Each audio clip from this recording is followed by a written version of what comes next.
அன்புக்குரிய இறை மக்களே, திருவருகை காலத்தின் இரண்டாவது ஞாயிறில் இருக்கிற நமக்கு ஆண்டவர் தருகிற நற்செய்தி என்ன என்பதை வாசித்து அந்த நற்செய்தியின் ஒளியில் இறைவன் தருகின்ற அமைதியின் செய்தியை சிந்திப்போம்.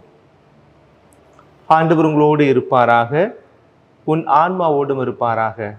புனித லூக்கா எழுதிய தூய நற்செய்தியிலிருந்து வாசகம். அதிகாரம் 3, இறை வார்த்தைகள் 1 முதல் 6 முடிய.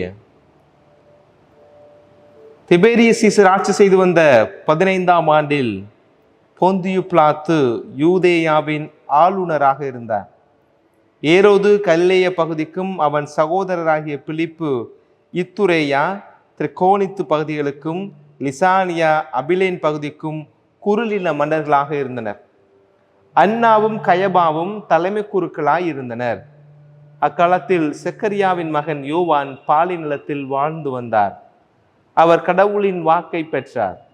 பாவ மன்னிப்பு அடைய மனமாறி திருமுழுக்கு பெறுங்கள் என்று யோர்தான் ஆற்றை அடுத்துள்ள பகுதிகள் அனைத்திற்கும் சென்று அவர் பறைசாற்றி வந்தார். இதை பற்றி இறைவாக்கினர் எசையாவின் உரைகள் அடங்கிய நூலில் இவ்வாறு எழுதப்பட்டு உள்ளது. பாலை நிலத்தில் குரல் ஒன்று முழங்குகிறது.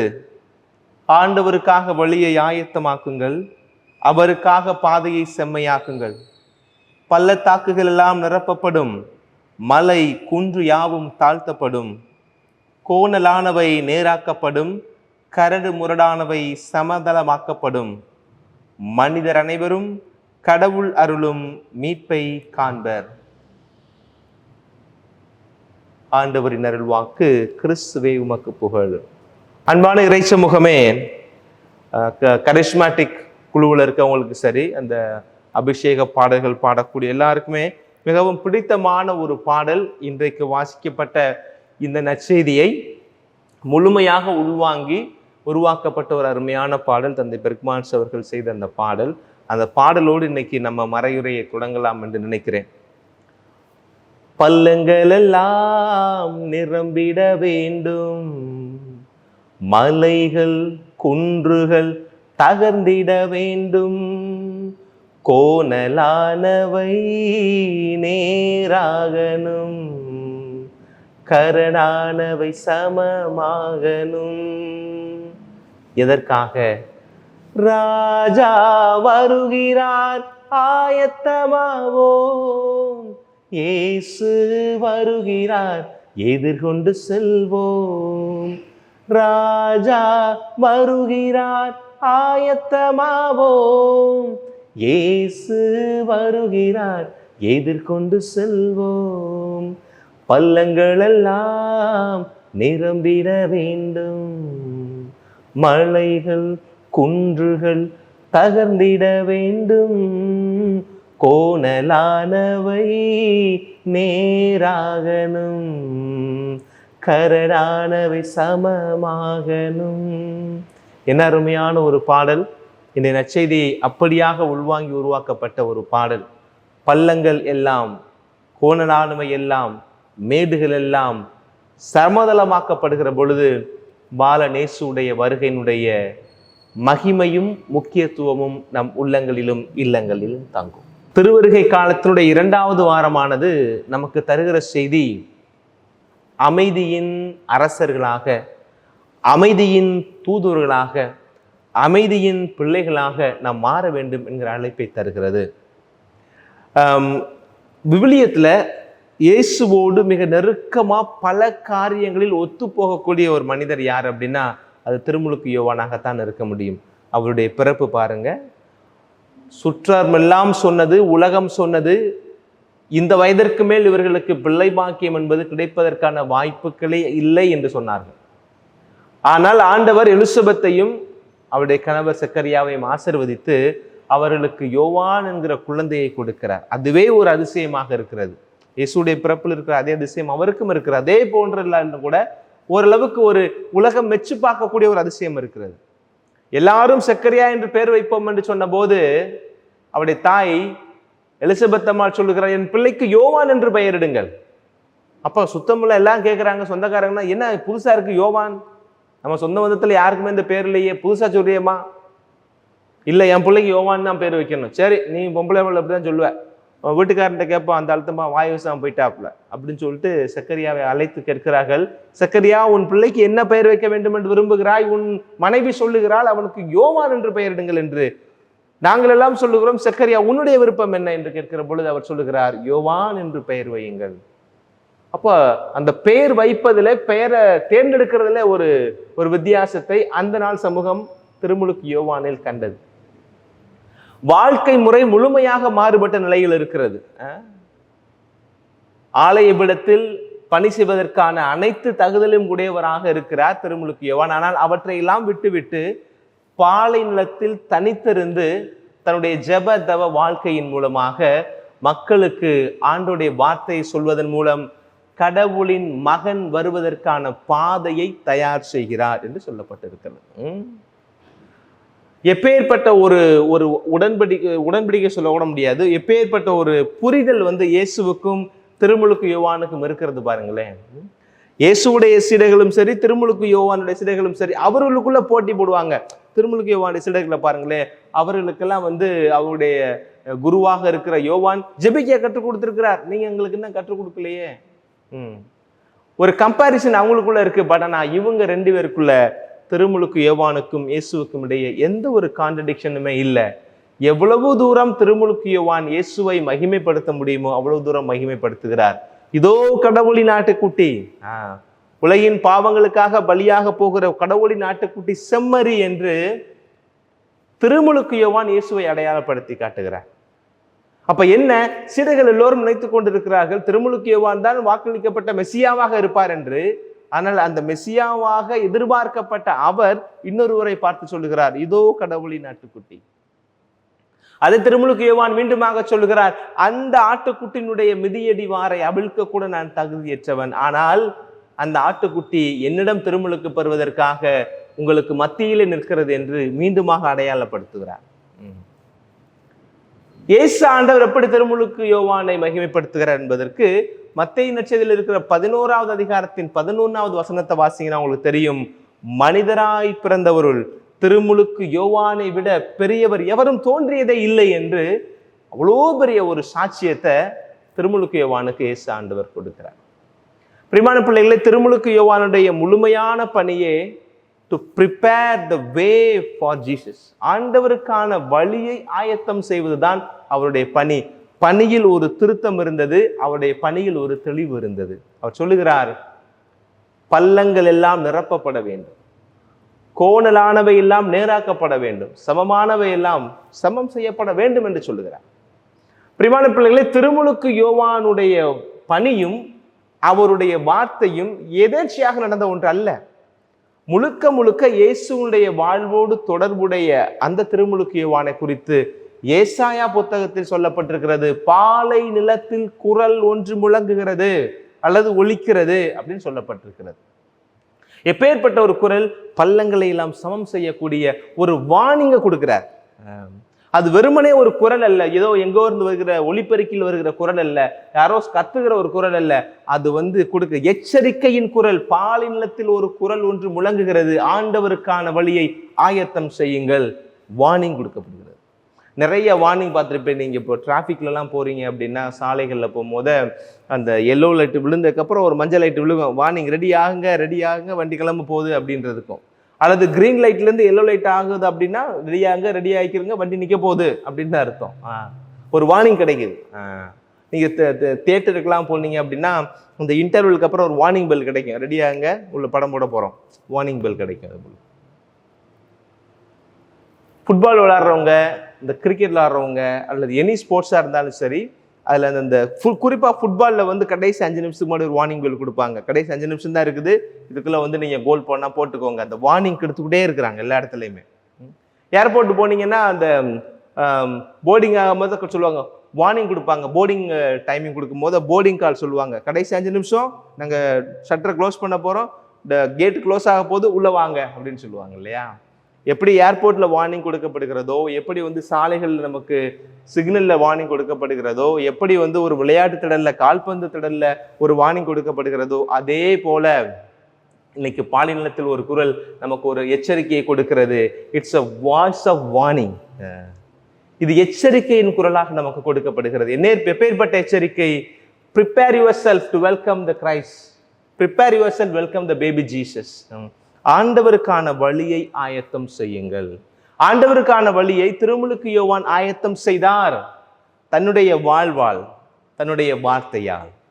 இன்றைக்கு நமக்கு அதே அப்பேற்பட்ட ஒரு அழைப்பு கொடுக்கப்படுகிறது. ஆண்டவருக்கான வழியை ஆயத்தம் செய்யுங்கள். பிரியமான மக்களே, கிறிஸ்து பிறப்பு என்பது வெறுமனே ஒரு கொண்டாட்டத்தோடு முடிய வேண்டும் என்று திருச்சபை ஒருபோது நமக்கு சொல்லுவது அல்ல. அதையும் கடந்து தயாரிப்போடு நாம் அதை செய்ய வேண்டும் என்பதை தான் நமக்கு சொல்லுகிறது. ஆண்டவரே வாயிலாக இருக்கிறார். யோவான் நற்செய்தி 14வது அதிகாரத்தின் 6வது வசனம் சொல்லுகிறது, ஆண்டவரே வாயில். அந்த வாயிலுக்குள் நாம் நுழைவதற்கு நாம் தயார் செய்ய வேண்டும். அந்த வாயில் வழியாக நுழைவதற்கு நம்மை தயார் செய்ய வேண்டும். ஒரு கேட் பாஸ், சரியான புரிதல், சரியான ஒரு தெளிவு இருந்தால் தான் உள்ள போக முடியும். நீ ஒரு கல்யாணத்துக்கு போறீங்க, ஒரு நிகழ்வுக்கு உங்களை அழைக்கிறாங்க அப்படின்னா அதுக்கு எத்தாப்புல போகணும். இப்போ எனக்கு இடையில சமீபத்தில் ஒரு நிகழ்வு நடந்துச்சு. இங்கே வந்து அந்த கிறிஸ்மஸ்க்கு முன்னாடி கிறிஸ்மஸ் ட்ரீ அந்த வெளிச்சம் போறதுக்கு ஒரு விழா மாதிரி கொண்டு லைட்ல நல்ல ஒரு அருமையான பேர் சொல்லுவாங்க, மறந்துட்டேன் அதை. அந்த கிறிஸ்மஸ் ட்ரீ எல்லாம் ஜோடிச்சு கோயில் லைட் போடுவாங்க. நம்ம கேத்தலிக் சர்ச் இல்லை, பார்ன் அகெயின் சொல்லி ஒரு சர்ச்சு. அந்த சர்ச்சுக்கு எங்களை வெல்கம் பண்ணியிருந்தாங்க. அப்போ எங்கள் பங்க்ஷன் மாரி என்னையும் கூப்பிட்டு வாங்க, நீங்களும் சேர்ந்து வாங்க அப்படின்னு. நான் வழக்கமாக எப்போ போனாலும் ஒரு நல்ல ஒரு ஷர்ட்டை போட்டோமா, ஒரு இன்டெக் பண்ணோமா, ஒரு பேண்ட் பண்ணோமா அப்படின்னு சொல்கிற மாதிரி வெளியில் போகிறது உண்டு. எங்கள் பங்க்ஃபார் டக்குன்னு சொன்னார், விட்டு கோட்டு போட்டு வாங்க அப்படின்னு. அது ரெண்டு அப்படிலாம் கோட்டு போட்டுலாம் பழக்கம் இல்லை ஃபாதர், ஒரே ஒரு கோட்டு தான் இருக்குது, அது எப்பயாவது செமினார் போனால் அதை போட்டு போவேன், அவ்வளோதான் அப்படின்னு சொன்னேன். அப்போ ஃபாதர் சொன்னார், உடனடியாக அவர் போய் அவருடைய ஒரு கோட்டை எடுத்துகிட்டு வந்து கொடுத்து, உங்களுக்கு கொஞ்சம் டைட்டாக தான் இருக்கும், இருந்தாலும் கோட்டு போட்டு வாங்க. அதெல்லாம் எனக்கு பழக்கமே இல்லை ஃபாதர் அப்படின்னு சொன்னேன். அவர் சொன்னார், அங்கே போகணும்னா இப்படித்தான் போகணும் அப்படின்னு அவர் சொன்னார். இது உண்மையிலும் உண்மையானது. அப்போ அந்த விழாவுக்கு நான் போகணும் அப்படின்னா எனக்கு அந்த கோட்டு தேவைப்படுகிறது. Dress code is very important. இங்கெல்லாம் பார்க்குறேன், எங்கள் பங்குலையும் பார்ப்பேன். கல்யாணத்துக்கு கூப்பிடும் போது சரி, கல்யாணத்துக்கு கூப்பிடும் போது ஈவன் பிறந்தநாள் பார்ட்டிக்கு கூப்பிடும் போதே ட்ரெஸ் கோடு போட்டிருப்பாங்க. இந்த கலரில் தான் நீங்கள் போட்டு வரணும், பர்பிள் கலரில் போட்டுவாங்க, கிரே கலரில் போட்டுவாங்க, ஒயிட்டில் போட்டுவாங்கன்னு அதை ஒரு மென்ஷனே பண்ணியிருப்பாங்க. விழாவுக்கு வர இந்த ட்ரெஸ்ஸு போட்டுவாங்க அப்படின்னு சொல்லிட்டு. அப்போ அந்த வாயில் வழியாக நுழைவர் கிறிஸ்து என்கிற அந்த இயேசு என்கிற வாயிலுக்குள் நாம் நுழைய வேண்டும் என்றால் தயாரிப்பு தேவை. எப்பேற்பட்ட தயாரிப்பு? பள்ளங்கள் எல்லாம் நிரப்பப்பட வேண்டும், கரடானவை மேடானவை சமதளமாக்கப்பட வேண்டும். அப்ப இன்னைக்கு நம்ம அதைத்தான் யோசிக்கணும். எங்கெங்கெல்லாம் நம்ம பள்ள விழுந்து கிடக்கிறோம், சில இடங்கள்ல பள்ளத்துல விழுந்து கிடக்கிறோம், சில காரியங்கள்ல மேட்டு மேல நிற்கிறோம். எதுலெல்லாம் பள்ளத்துல கிடக்கிறோம் அப்படின்னா நம்முடைய பாவ வாழ்க்கையில நம்ம பள்ளத்தில் விழுந்து கிடக்கிறோம். தாழ்வு மனப்பான்மையோடு சில பேர் பள்ளத்தில் விழுந்து கிடக்கிறோம். அடுத்தவர்களை குறை சொல்வதில் நாம் பள்ளத்தில் விழுந்து கிடக்கிறோம். இச்சைக்குரிய வாழ்க்கையை நாம் பள்ளத்தில் விழுந்து கிடக்கிறோம். பேராசை கொள்வதில் நாம் பள்ளத்தில் விழுந்து கிடக்கிறோம். அடுத்தவிட குடியை கெடுப்பதில் நாம் பள்ளத்தில் விழுந்து கிடக்கிறோம். இதுல இருந்து தான் நம்ம மேலே எழுந்து வரணும் ஆண்டவர் நமக்கு சொல்லுகிறார். எங்கெங்கெல்லாம் மேடாய் போய் கிடக்கிறது அப்படின்னா திருப்பி அதே தான், பாவ குவியல்களாக நம்ம குவித்து வைத்திருக்கிற பொழுது அது மேடாக மாறி விடுகிறது. அதே போல ஒரு சூப்பர் காம்ப்ளெக்ஸ்ல இருக்கிறது, எனக்கு தான் எல்லாம் தெரியும் நினைக்கிற அந்த நிலையில நாம ஒரு மேடு கட்டி வைத்திருக்கிறோம். எல்லாரும் எனக்கு கீழே அப்படின்னு நினைக்கிற பொழுது நம்ம ஒரு மேட்டுமையில நிற்கிறோம். ஜாதிய பாகுபாடு கொண்டு பார்க்கிற பொழுது நம்ம அந்த மேடான நிலையில நிற்கிறோம். அப்ப அதெல்லாம் சமதளமாக்கப்பட வேண்டும் அப்படின்னு சொல்லப்படுகிறது. நீங்க ரொம்ப பிராக்டிக்கலா யோசிங்களே, நம்ம யாருக்காக இந்த கிறிஸ்து பிறப்புல வந்து தயாரிக்கிறோம்னா இயேசுடைய பிறப்புக்காக, பேபி ஜீசஸ் குழந்தை இயேசுவுக்காக நம்ம தயாரித்து கொண்டு இருக்கிறோம். அவருடைய வருகைக்காக தயாரித்து கொண்டு இருக்கிறோம். அதோடு 2வது வருகையும் சேர்த்து 2 நிலையில தயாரிக்கிறோம். நீங்க குழந்தை இயேசுவை யோசிச்சு பாருங்களேன். பாலன் இயேசுவுக்காக ஒரு குழந்தை முதல் முறையா நடக்குது, தத்தி தத்தி நடக்குது அப்படின்னு சொன்னா, அந்த குழந்தை நடக்கும் போத அது முதல் முறையா நடக்கிற இடத்துல வந்து நம்ம ஒரு ஸ்லோப்பான இடத்துல கொண்டே குழந்தை நடக்க விட மாட்டோம். முறையா அந்த குழந்தை நடக்குது அப்படின்னா ஒரு ஒரு சர்க்கு மேடான இடத்துல கொண்டு நட அப்படின்னு சொல்லி நம்ம நடக்க விட்டு பார்க்கறது இல்லை. சமதளமான இடத்துல வச்சு துணிமணி எதுவும் இல்லாம, கல்லு கில்லு எதுவும் இல்லாம சுத்தப்படுத்தி குழந்தை நடக்கும் போது நம்ம வெல்கம் பண்ணி கமான் சொல்லுவோம் இல்லையா? அதான் உண்மை. இப்ப பேபி ஜீசஸ் வர்றாரு, நம்முடைய உள்ளங்களையும் இல்லங்களையும் தேடி வருகிற அந்த பேபி ஜீசஸ்க்கு நம்ம சொல்ல வேண்டிய காரியம் என்னன்னா, மேடானவை எல்லாம் சமதளமாக்கப்பட வேண்டும், கோணலானவை எல்லாம் நேராக்கப்பட வேண்டும். அப்போ அந்த பாதை ஸ்மூத்தா இருந்தாதான் குழந்தை சந்தோஷமா உள்ள வரும். அந்த குழந்தைய வெல்கம் பண்ணணும் இல்லையா நம்ம? அப்போ பிரிவான இறை பிள்ளைகளே, ஆண்டவர் சொல்றா பாருங்க, கோணலானவை நேராக்கப்பட வேண்டும். நேரான பாதை வழியாக இருக்கிற பொழுதுதான் வருகிற கெஸ்ட் நம்மளை நோக்கி வருகிற பொழுது எளிமையாக வருவார், சந்தோஷத்தோட வர முடியும்.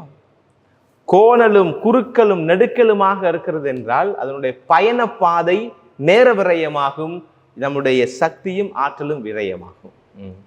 உதாரணத்தை எடுத்துக்கோங்களேன். இங்க இருந்து நான் இப்ப என்னுடைய நான் இந்த இடத்துல இருந்து மறையுற சொல்லுகிற இடத்துல இருந்து இந்த கேட்டுக்கு போறதுக்கு வாயிலுக்கு போறதுக்கு ஒரு 20 அடிக்குள்ளதான் நான் நிக்கிறேன். இந்த 20 அடியை நேரடியா நான் நடந்து போறேன் அப்படின்னா அது என்னுடைய உடலுக்கும் நல்லது, என்னுடைய நேரத்துக்கும் நல்லது. என்னால் நேரத்தையும் சேவ் பண்ண முடியும், என்னுடைய ஆற்றலையும் என்னால் சேகரித்து கொள்ள முடியும். அதை நேர போகிறதுக்கு விட்டுட்டு இங்கேருந்து அப்படியே இங்கிட்டு போய் அப்படியே இங்கிட்டு திரும்பி இதுலேருந்து இப்படி திரும்பி ஜாக்கு வளைஞ்சு நெளிஞ்சு போகிறேன் அப்படின்னா எவ்வளவு நேர விரயமாகும், எவ்வளவு ஆற்றல் விரயமாகும். அப்போ இயேசு ஆண்டவர் நம்மை நோக்கி வருகிறார் என்று சொன்னால் இந்த கோணலானவை எல்லாம் நேராக்கப்படுகிற பொழுது அவருடைய பயணமும் எளிதாகும், அவர் வருகின்ற நோக்கமும் நமக்கு நிறைவாய் கிடைக்கும். இப்ப என்னுடைய பாதை குறுக்கலும் நெடுக்கலுமா இருக்கிற பொழுது இன்னொருத்தருடைய பாதை ஸ்ட்ரெயிட்டா இருக்குன்னா அதுலதான் போக விரும்புவாரு ஆண்டவர். அப்ப நம்முடைய பாதைகளை செம்மையாக்கி கோணலானவற்றை நேராக்க வேண்டும். இயல்பா நம்ம தானே செய்கிறோம். இதைத்தான் விவிலியத்தில் அத்துணை இறைவாக்கினர்களும் சொன்னார்கள். ஒவ்வொரு இறைவாக்கினருடைய வார்த்தையினுடைய பின்புலம் என்னவாக இருந்தது என்று சொன்னால் மன மாற்றத்திற்கான ஒரு செய்தி, மன மாற்றத்திற்கான ஒரு செய்தி. அதற்காகத்தான் அத்தனை இறைவாக்கினருக்கு உயிரை கொடுத்தார்கள். எத்தனை புனிதர்கள் தன்னுடைய உயிரை கொடுத்திருக்கிறார்கள் இந்த மனமாற்றத்தின் செய்தியை சொன்னதனால். எங்க மறை மாவட்டத்தில் அருளானந்தர் அதுக்கு மிகப்பெரிய ஒரு எடுத்துக்காட்டாக இருக்கிறார். கற்பு வாழ்க்கையிலிருந்து மாறி வாழ்ந்த அரசனுடைய வாழ்க்கை நெறியை மாற்ற வேண்டும் என்று சொன்ன ஒரே காரணத்திற்காக, உன்னுடைய மனநிலையில் மாற்றத்தை கொண்டு வா என்று சொன்னதற்காக அவர் கொல்லப்பட்டார், இன்று புனிதராக நிற்கிறார். பிரியமான பிள்ளைகளே, வாழ்க்கையினுடைய யதார்த்தத்தை புரிந்து கொண்டு இந்த திருவருகை காலம் தருகிற ஆழமான செய்தி, ஆண்டுடைய வருகைக்காக நம்மை தயாரிப்பதற்கு மனமாற்றம் கொள்ள வேண்டும். அப்ப கேட்கலாம், மனமாற்றத்தினால் எனக்கு என்ன பெரிதாக வந்து விட போகிறது? உனக்கு அமைதி கிடைக்கும். இன்னைக்கு எல்லோரும் அமைதியை தேடி ஓடுகிறார்கள் இல்லையா? யோகாசனம் செய்யறாங்க, நிறைய தியானங்களுக்கு போய் அட்டன் பண்றாங்க, தியானங்களுக்கு போறாங்க, திருப்பள்ளிகள் நிறைய அட்டன் பண்றாங்க. இவெல்லாம் எதற்காகனா ஒரு மனசுல ஒரு அமைதி கிடைக்கணும் அப்படின்றதுக்காக. ஆக இன்னைக்கு ஆண்டவர் சொல்றார் திருமுழுக்கு யோவானுடைய வார்த்தை வழியாக, நீ வெளியிலே சென்று தியானங்கள் வழியாக அல்லது ஒரு டூரிஸ்ட் போறதுனாலயோ நீ கிடைக்காத ஒரு மன அமைதி உனக்கு எங்க கிடைக்கும் அப்படின்னா உன்னுள் இருக்கிற மேடுகளை, பள்ளங்களை, கோணல்களை நீ நேராக்குகிற பொழுது, சமதளமாக்குகிற பொழுது கிடைக்கும் என்று சொல்லுகிறார். இன்னைக்குதான் மக்களுக்கு நிறைய வெளியில போகணும், வெளியில போய் குடும்பத்தோட சாப்பிட்றது, ஜஸ்ட் ஃபார் த பீஸ், ஒரு அமைதி கிடைக்கணும் அப்படின்றதுக்காண்டி லாங் ட்ரிப்லாம் போறாங்க. ஒரு அமைதி கிடைக்கும் அப்படின்னு சொல்லி நினைக்கிறாங்க. தியான இல்லங்களுக்கெல்லாம் போறாங்க, ஒரு அமைதி கிடைக்கும் நினைக்கிறாங்க. புத்தகங்களை வாங்கி வாசிக்கிறாங்க, ஒரு அமைதி கிடைக்கும் நினைக்கிறாங்க. நல்ல படத்தை, நல்ல மியூசிக்கை கேட்குறாங்க, ஒரு அமைதி கிடைக்கும் நினைக்கிறாங்க. அப்கோர்ஸ் அவையெல்லாம் உதவி செய்யும், நான் இல்லைன்னு சொல்லலை. நல்ல ஒரு புத்தகம் படிக்கிறதோ, நல்ல ஒரு அருமையான ஒரு மெல்லிசை கேட்கறதுனாலையோ, அல்லது ஒரு ஜஸ்ட் ஒரு தனியாக ஒரு லாங் ட்ரிப் அப்படி பைக் எடுத்துட்டு, கார் எடுத்துட்டு, அல்லது வாக்கிங் போறதுனாலே கிடைக்கும். இவையெல்லாம் துணை செய்யும். ஆனால் அடிப்படையில் எங்க மாற்றம்னா உள்ள இருக்கணும். இப்ப நீங்கள் ஒரு அமைதியை தேடி போகிறீர்கள், ஒரு வாசிப்பினாலேயோ அல்லது இசையை கேட்பதன் மூலமாகவோ ஒரு பயணத்தின் மூலமாக உங்களுக்கு அமைதி வருகிறது என்று சொன்னால் அந்த அமைதி எங்கு உணர்கிறோம்? உள்ளத்தில் உணர்கிறோம். அந்த உள்ளத்தில் உணர்கிற இடமெல்லாம் கோணலும் நெருக்கலுமாக இருக்கிறது அல்லது மேடும் பள்ளவுமாக இருக்கிறது என்று சொன்னால் நீங்கள் உட்கிரகித்த அமைதி உள்ளுக்குள் செல்வதில் அவ்வளவு சிரமம் இருக்கும். அதனாலதான் ஆண்டவர் நீங்க டைரக்டா சொல்றாரு, உன் உள்ளத்தை சரி செய், உன் உள்ளத்தின் செயல்பாடுகளை சரி செய், என்னுடைய பிறப்பு உனக்கு அர்த்தம் கொடுக்கும், என்னுடைய பிறப்பு உனக்கு அமைதியை கொடுக்கும். போன வாரம் நம்பிக்கையை கொடுத்த ஆண்டவர் இந்த வாரம் நமக்கு என்ன கொடுக்கிறாரு? அமைதியை கொடுக்கிறார். எங்கும் அமைதி இருக்கிறது, எதிலும் அமைதி இருக்கிறது. ஆனால் அந்த அமைதி எனக்குள்ள வரணும் அப்படின்னு சொன்னா எனக்குள்ள தகுந்த ஒரு தயாரிப்பு இருக்கும். 2 பேர் பேசிக்கிட்டாங்களாம். யார் 2 பேரு? ஒரு ஃபாதரும் இன்னொருத்தர் ஒரு சோப்பு கம்பெனி வச்சிருக்கிறவர். அவங்க 2 பேருமே நல்ல நண்பர்கள். இப்போ திருப்பலி முடிஞ்சுட்டு அந்த சோப்பு கம்பெனி வச்சிருக்கிறவர் பங்குச்சாமியோட டீ குடிச்சிட்டு பேசிட்டு இருக்கும்போது சொன்னாராம், என்ன சாமி இவ்வளவுதான் மறையிற வைக்கிறியே, வச்சு என்ன பண்றது, உங்க மறையிற ஒண்ணுமே எடுபட மாட்டேங்குது. நீங்க எவ்வளவுதான் மறையிற வச்சாலும் இந்த சமுதாயம் திருந்துற மாதிரி இல்லை. இங்க பாருங்க, அவனை பாருங்க, இவனை பாருங்க, அவன் பாருங்க, அவன் கேஸுக்கு போயிட்டு இருக்கிறான், அவன் போலீஸ் ஸ்டேஷன் போயிட்டு இருக்கிறான், அவங்களுக்குள்ள சண்டையை போட்டுட்டு இருக்கிறாங்க, உங்க பிரசங்க ஒண்ணுமே எடுபட மாட்டேங்குது சாமி அப்படின்னு அந்த சோப்பு கம்பெனிக்காரு பங்குச்சாமியாரை பார்த்து சொல்றார். அதுக்கு சாமி ஒண்ணுமே ரியாக்ட் பண்ணவே இல்லை, விட்டுட்டார். அப்போ 2 பேர் சரி வாங்க அப்படி நடப்பாங்க, போயிட்டு வருவோமே அப்படின்னு சொல்லி 2 பேரும் நடந்து போயிட்டு இருக்கிறாங்க. இப்போ 4 பிள்ளைங்க ரொம்ப அழுக்கா, உடம்பெல்லாம் அழுக்கா, ஒரு ஷாபியா ஒரு மாதிரி நாங்கள் விளையாண்டுட்டு இருந்ததுங்க. அப்போ ஃபாதர் சொல்றாரு, பங்குசாமி என்ன நீ ஜோப்பு கம்பெனி வச்சு நடத்துற, உன் ஜோப்பு கம்பெனினால ஒன்றும் நடக்க போறதில்ல, இங்கே பாரு யாருமே தூய்மையாவே இல்லை அப்படின்னு சொல்றாரு. அது எப்படி நீங்க சொல்லுவீங்க? அந்த பிள்ளைல பாருங்க எல்லாம் பாண்டலா இருக்குதுங்க, அழுக்கு பிடிச்சி போய் கிடக்குதுங்க, நீ ஜோப்பு கம்பெனி நடத்தி என்னத்தை கண்ட, ஒரு மாற்றமும் வரலையே உன் ஜோப்பு கம்பெனினால அப்படின்னு சொன்னாராம். உடனே கம்பெனிக்காருக்கு ரொம்ப கோவம் வந்துச்சு. சாமி அப்படிலாம் சொல்லாதே சாமி, அவன் வந்து வாங்கணும்ல, என் பிராண்டை வாங்கி பயன்படுத்தினா தானே அவன் தூய்மையா சுத்தமா ஸ்மெல்லோட நல்லா இருக்க முடியும் அப்படின்னு சொன்னாராம். அப்போ சாமி சொன்னாரா, நானும் மறையுறையை கொடுக்கத்தான் செய்கிறேன், அவன் கேட்கணும்ல, காதை திறந்து கேட்கணும்ல, கேட்கறதுல வாழ்க்கையில பயன்படுத்த யோசிக்கணும்ல, அப்பதானே மாற்றம் வரும் அப்படின்னு சொன்னார்.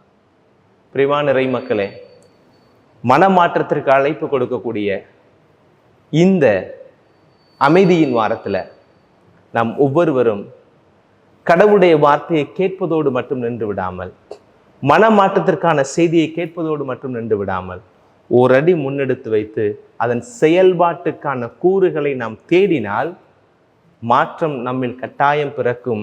அதுதான் கிறிஸ்து பிறப்பை நமக்கு உறுதிப்படுத்தக்கூடிய மகிமையின் சந்தோஷமாக மாறும் என்கிற நிலையிலே இந்த நாள் இறை வார்த்தை உங்களோடு பகிர்ந்து கொள்ள விரும்பினேன். இந்த செய்தி உங்களுக்கு உண்மையிலேயே பிடித்திருக்கும். உங்களுக்கு பிடித்திருக்கும் என்பதை காட்டிலும் உங்களுடைய செயல்பாட்டுக்கு அது பயன்படும் என்று நம்புகிறேன். திருவருகை காலத்தின் 2ஆம் வாரம் முழுவதுமாக மனமாற்றத்திற்கான கூறுகளை தேடக்கூடியவர்களாகவும், அந்த மன மாற்றத்தின் வழியாக இறைவன் தரும் அமைதியை பெறக்கூடிய சமூகமாய் நாம் மாறிட இணைந்து சிந்திப்போம். ஆராதனையின் அன்பு உள்ளங்கள் உங்கள் ஒவ்வொருவருக்கும் இயேசுவின் நாமத்திலே வாழ்த்துக்களும் ஜெபங்களும். இதோடு சேர்த்து கூடுதலாக இந்த மறையுறையோடு உங்களுக்கு தெரியும் என்று நான் நினைக்கிறேன், நம்முடைய ஆராதனை டிவியில் நம்முடைய தந்தை தீபனுடைய பெருமுயற்சியினால புதிதாக வானவர் பாடும் கீதம் அப்படின்னு ஒரு பாடல் வந்திருக்கிறது. கட்டாயம் நீங்கள் எல்லாரும் அந்த பாடலை கேட்கணும். கேட்பதோடு இல்லாமல் அதை எல்லோருக்கும் பகிரணும். இன்றைக்கு இந்த இறை வார்த்தையை கேட்டு முடித்த பிறகு நீங்கள் அந்த பாட்டையும் கேளுங்க, வானவர் பாடும் கீதம் அப்படின்னு. மிக அருமையான பாடல் வரிகளோடு எழுதப்பட்ட பாடல். ஒரு சில கமெண்ட்லாம் நான் படித்தேன். அப்போது எனக்கு ரொம்ப மனசை தொட்ட ஒரு கமெண்ட்டை நான் பார்த்தேன். ஃபாதர் ஜான் குழந்தை அப்படின்னு சொல்லிட்டு கோட்டாறு மறை மாவட்டத்தில் இருக்க ரொம்ப அருமையான ஒரு குருவானவர், எங்களுக்கெல்லாம் வந்து கெஸ்ட்டாக வந்து பாடம் எடுத்திருக்கிறாரு. அவர் அந்த எனக்கும் அவரை தெரியாது, தீபன் பாருக்கும் அவரை பெருசாக எங்களுக்கு தெரியும், ஆனால் அவருக்கு எங்களுக்கு தெரியாது. அவர் உணர்ந்து ஒரு வார்த்தை எழுதியிருந்தார். இந்த பாடல் வரிகளும் இசை அமைப்பும் காட்சிகளும் மக்களுடைய ஆன்மீகத்தை வளர்க்கக்கூடிய ஒன்றாக இருக்கிறது என்று ரொம்ப சந்தோஷமாக இருந்துச்சு. தயவு கூர்ந்து இந்த பாடலை நீங்கள் கேளுங்க, உங்களுடைய நண்பர்களுக்கு உங்களுடைய குழுக்களில் பகிர்ந்து எல்லாரையும் கேட்க சொல்லுங்கள். ஏன்னா இந்த பாட்டு நம்முடைய ஆராதனை வலையொலியில் வந்திருக்கிறது. இது நம்முடைய கடமையும் பொறுப்புமாகும் என்கிற இந்த ஒரு வேண்டுகோளோடும் இந்த வாரத்தினுடைய இறைச்செய்தியை உங்களோடு பகிர்ந்து கொள்ள எனக்கு வாய்ப்பு தந்த ஆண்டவருக்கு நன்றி சொல்கிறேன். ஆண்டவர் நாமம் போற்றப்படுவதாக, ஆண்டவர் நாமம் என்றும் உயர்த்தப்படுவதாக. ஆமென்.